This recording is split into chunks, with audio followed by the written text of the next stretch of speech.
Hello, I'm Rachel Derschlag, and I am the founder of the Chicago Alliance Against Sexual Exploitation. I learned about human trafficking when I saw a movie in 2003 at a film festival, and that film so moved me that I decided to get involved in Chicago, and so I founded CASE. And CASE takes a unique perspective in addressing sexual exploitation. It's that we look at the root cause, which are the pimps, traffickers, and johns who profit from the existence of the sex trade.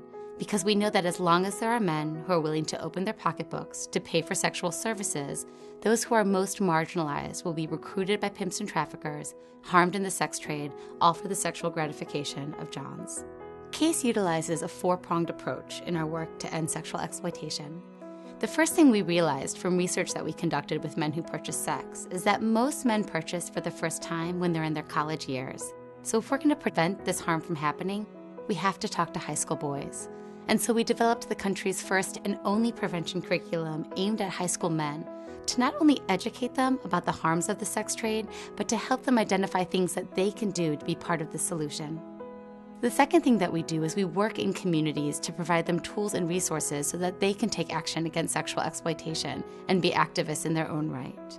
We also offer legal services to survivors so that they can be represented against their perpetrators in the civil court system, or we help them navigate a criminal court system that so frequently does not respond to their needs, nor does it treat them as the victims that they are.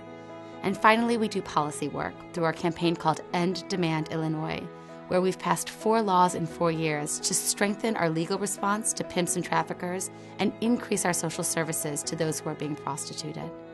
One of the things that's essential to the way that we do our work is engaging survivors at every level of the organization, because it's survivors' experiences and knowledge that need to shape the solution to these issues. And a couple years ago, I met a woman named Patricia, who was 30 years old and had just left the sex trade.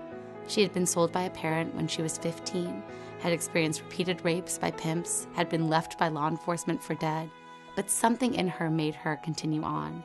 When she found us, she knew that she could use her voice to make change.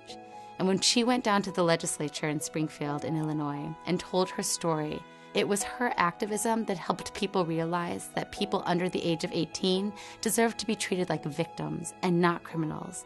And because of her story and her activism and her bravery, we were able to pass legislation that makes Illinois the only state in the country that does not prosecute youth for being prostituted. So Patricia's story illustrates how important it is for us to continue this work so that we have a just response and help break the cycle of arrest and rearrest for victims and change our community's response to sexual exploitation. Illinois is at the forefront of work in the country to end sexual exploitation and harm. Our progressive legislation, our innovative prevention curriculum, and our strong ways of engaging communities have set a tone for the nation to look at ways that this work can be done effectively. But there's so much more that we can do. We can expand our curriculum so that we reach more students. We can help more people access legal resources. We can develop more resources for communities. And we can continue to not only pass laws, but ensure that they're implemented in effective ways.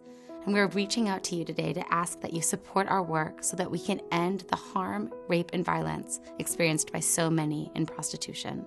Thank you.